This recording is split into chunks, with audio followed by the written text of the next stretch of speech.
आज के इस क्लास में हम शुरू करने जा रहे हैं 12th क्लास हिंदी का 8वां चैप्टर, जिसका नाम है सिपाही की माँ। प्यारे दोस्तों, इस चैप्टर का जितने भी प्रश्न पूछे गए हैं और जितने भी इम्पोर्टेंट प्रश्न है वह सब एक एक कर आज करने वाले हैं। तो आप लोग वीडियो में बने रहिएगा, क्योंकि एक ही वीडियो में इस चैप्टर का सभी ऑब्जेक्टिव क्वेश्चन को कवर करने वाले हैं। तो चलिए स्टार्ट करते हैं। स्टार्ट करने से पहले आप हमारे चैनल पर नए हैं तो चैनल को सब्सक्राइब कर लीजिए और घंटी के निशान को दबा दीजिए। तो आपका पहला फर्स्ट नंबर प्रश्न है, सिपाही की माँ एकांकी के लेखक कौन है? तो सिपाही की माँ एकांकी के लेखक कौन है? तो यह हो जाएगा Mohan Dakesh. Option number B correct हो जाएगा। उसके बाद 2 नंबर प्रश्न है। 2 नंबर प्रश्न है, बिस्नी किस एकांकी की पात्रा है? तो बिस्नी किस एकांकी की पात्रा है? तो यह हो जाएगा सिपाही की माँ। ऑप्शन नंबर डी करेक्ट हो जाएगा। उसके बाद 3 नंबर प्रश्न है। 3 नंबर प्रश्न है, मानक की माँ का नाम क्या है? तो मानक की माँ का क्या नाम था? तो मानक की माँ का नाम था बिस्नी। ऑप्शन नंबर सी करेक्ट हो जाएगा। उसके बाद 4 नंबर प्रश्न है। 4 नंबर प्रश्न है, मानक किस युद्ध में सिपाही के रूप में लड़ने वर्मा गया था? तो मानक किस युद्ध में सिपाही के रूप में लड़ने वर्मा गया था? तो यह द्वितीय विश्व युद्ध में गया था। ऑप्शन नंबर बी करेक्ट हो जाएगा। उसके बाद अगला प्रश्न है 5 नंबर। तो 5 नंबर प्रश्न है, सिपाही की माँ एकांकी में किसकी कथा वस्तु प्रस्तुत की गई है? तो इस कहानी में किस प्रस्तुत की गई है? तो इसमें किसकी की गई है? तो माँ और बेटी का की गई है, माँ और बेटी। ऑप्शन नंबर सी करेक्ट हो जाएगा। उसके बाद 6 नंबर प्रश्न है। तो 6 नंबर प्रश्न है, मोहन डाकेश किस पत्रिका के संपादक रहे हैं? तो मोहन डाकेश किस पत्रिका के संपादक रहे हैं? तो यह रहे हैं सारिका का। ऑप्शन नंबर ए सही हो जाएगा। उसके बाद अगला प्रश्न है 7 नंबर प्रश्न है, मुन्नी डाक गाड़ी के पीछे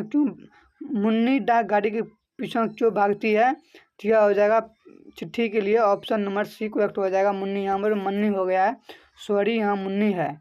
मुन्नी डाकगाड़ी के पीछे क्यों भागती थी? तो वह चिट्ठी के लिए भागती थी। अपने भाई जो था वहाँ बर्मा में सिपाही के रूप में, उसका चिट्ठी के लिए इंतजार कर रहा था और डाकगाड़ी के पीछे भाग रहे थे। उसके बाद 8 नंबर प्रश्न है। 8 नंबर प्रश्न है, डाकगाड़ी के पीछे चिट्ठी के लिए कौन जाती है? फिर से प्रश्न आ गया, डाकगाड़ी के पीछे चिट्ठी के लिए कौन जाती है? तो यह जाती है Munni. Option number B correct हो जाएगा। उसके बाद अगला प्रश्न है 9 नंबर। 9 नंबर प्रश्न है, मानक बिस्नी दूध की जगह क्या मांगता है? मानक बिस्नी से दूध की जगह क्या मांगता है? तो यह मांगता है पानी। ऑप्शन नंबर ए सही हो जाएगा। उसके बाद 10 नंबर प्रश्न है। 10 नंबर प्रश्न है, ईसाई हसाई लड़कियां बिस्नी के घर आकर क्या मांगती है? तो ईसाई हसाई लड़कियां बिस्नी घर क्या आकर मांगती है? तो यह मांगती है चावल दाल। ऑप्शन नंबर बी सही हो जाएगा। उसके बाद 11 नंबर प्रश्न है। तो 11 नंबर प्रश्न है, 13 दिन तक हम लोग भूखे प्यासे जंगली रास्ते से चलते आ रहे हैं, यह किसने कहा है? तो यह कहा है ईसाई लड़की। ऑप्शन नंबर सी करेक्ट हो जाएगा। उसके बाद 12 नंबर प्रश्न है। 12 नंबर भी मोस्ट इम्पोर्टेंट क्वेश्चन है, निम्नलिखित में कौन सी कृति मोहन डाकेश की नहीं है? तो इसमें से आपको बताना है मोहन डाकेश की कृति कौन नहीं है। तो यह हो जाएगा दरिया घोड़ा। ऑप्शन नंबर डी करेक्ट हो जाएगा। बाद बाकी इसमें तीनों जो है वो मोहन डाकेश के द्वारा लिखा गया कृति है। उसके बाद अगला प्रश्न है 13 नंबर प्रश्न है, निम्नलिखित में कौन सी रचना मोहन डाकेश की है? तो इसमें आपको पूछ रहा है, इनमें से बताइए आपको कौन इसमें मोहन डाकेश की रचना है? तो यह हो जाएगा हारे को हरी ना आने वाला कल। ऑप्शन नंबर सी करेक्ट हो जाएगा। ना आने वाला कल यह किसकी कृति है? यह मोहन डाकेश की कृति है। उसके बाद अगला प्रश्न है 14 नंबर। 14 नंबर प्रश्न है, किसकी माँ पागल हो गई है? तो किसकी माँ पागल हो गई थी? तो यह मुन्नी कही है सिपाही की माँ। ऑप्शन नंबर बी करेक्ट हो जाएगा। उसके बाद अगला प्रश्न है 15 नंबर। 15 नंबर प्रश्न है, मुन्नी की उम्र कितनी हो गई है? तो मुन्नी की उम्र कितनी हो गई थी? तो इसकी उम्र हो गई थी 14 साल। ऑप्शन नंबर सी करेक्ट हो जाएगा, 14 वर्ष।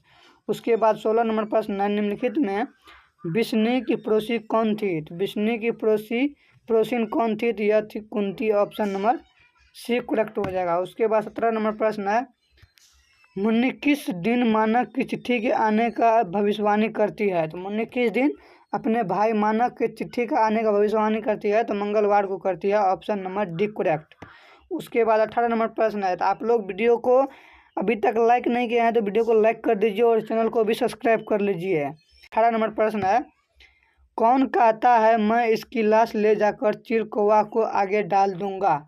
यह कौन कहता है? तो यह सिपाही कहता है। ऑप्शन नंबर 20 सही हो जाएगा। उसके बाद 19 नंबर प्रश्न है। 19 नंबर मोस्ट इम्पोर्टेंट प्रश्न है, किसके करों के मोती तारों की तरह चमकते हैं? तो किसके करों के मोती तारों की तरह चमकते हैं, तो यह हो जाएगा तारों की, ऑप्शन नंबर बी करेक्ट हो जाएगा। उसके बाद 20 नंबर प्रश्न है, किस पाठ में यह उदाहरण आया है, फौजी वहां लड़ने के लिए है, वे भाग नहीं सकते हैं, जो फौजी भागता है उसे गोली मार दी जाती है। यह किसने कहा था, तो यह कहा था सिपाही की माँ, ऑप्शन नंबर सी करेक्ट हो जाएगा। उसके बाद 21 नंबर प्रश्न है, मोहन डाकेश का जन्म कब हुआ था, तो मोहन डाकेश का जन्म कब हुआ था, तो इसका जन्म था 8 जनवरी 1925 ईस्वी को, ऑप्शन नंबर ए करेक्ट हो जाएगा। उसके बाद 22 नंबर प्रश्न है, इनमें से कौन सी कृति मोहन डाकेश की है, तो कौन सी कृति मोहन डाकेश की है, तो यह हो जाएगा जानवर और जानवर, ऑप्शन नंबर बी करेक्ट हो जाएगा। उसके बाद 23 नंबर प्रश्न है, कौन सी कृति मोहन डाकेश की नहीं है, तो यह कौन सी कृति मोहन डाकेश की नहीं है, तो यह हो जाएगा इतिहास और आलोचना, ऑप्शन नंबर सी करेक्ट हो जाएगा। उसके बाद 24 नंबर प्रश्न है, तो 24 नंबर प्रश्न है, सिपाही की माँ किस एकांकी संग्रह से लिया गया है, तो यह किस एकांकी संग्रह से लिया गया है, तो यह लिया गया है अंडे के छिलके तथा अन्य एकांकी से, ऑप्शन नंबर डी सही हो जाएगा। उसके बाद अगला प्रश्न है 25 नंबर। 25 प्रश्न है, मुन्नी और मानक की माँ का नाम है, तो मुन्नी और मानक का क्या नाम था, तो इसके माँ का नाम था बिश्नी, ऑप्शन नंबर सी करेक्ट हो जाएगा।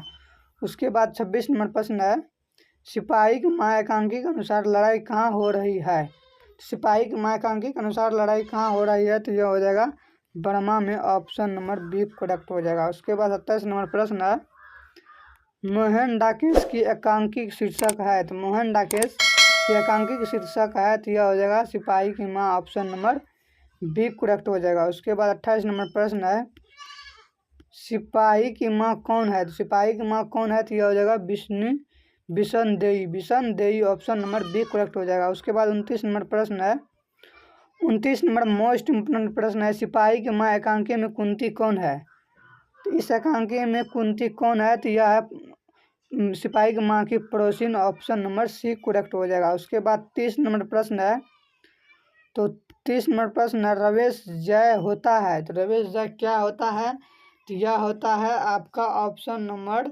मोटे सूत की बुनी चादर, ऑप्शन नंबर सी सही है इसका, ऑप्शन नंबर सी। उसके बाद अगला प्रश्न है 31 नंबर, आपका यह लास्ट प्रश्न है 31 नंबर, तो किसके करों के मोती तारों की तरह चमकते हैं। अगर आप लोग को थोड़ा याद है, इस प्रश्न का जवाब कमेंट में दीजिए, इसका जवाब हम नहीं बताएंगे।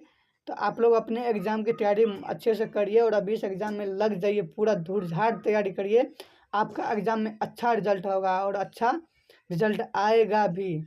इसलिए कहते हैं अभी से आप लोग एग्ज़ाम की तैयारी में लग जाइए। तो मिलते हैं अगले वीडियो में, तब तक के लिए जय हिंद, जय भारत।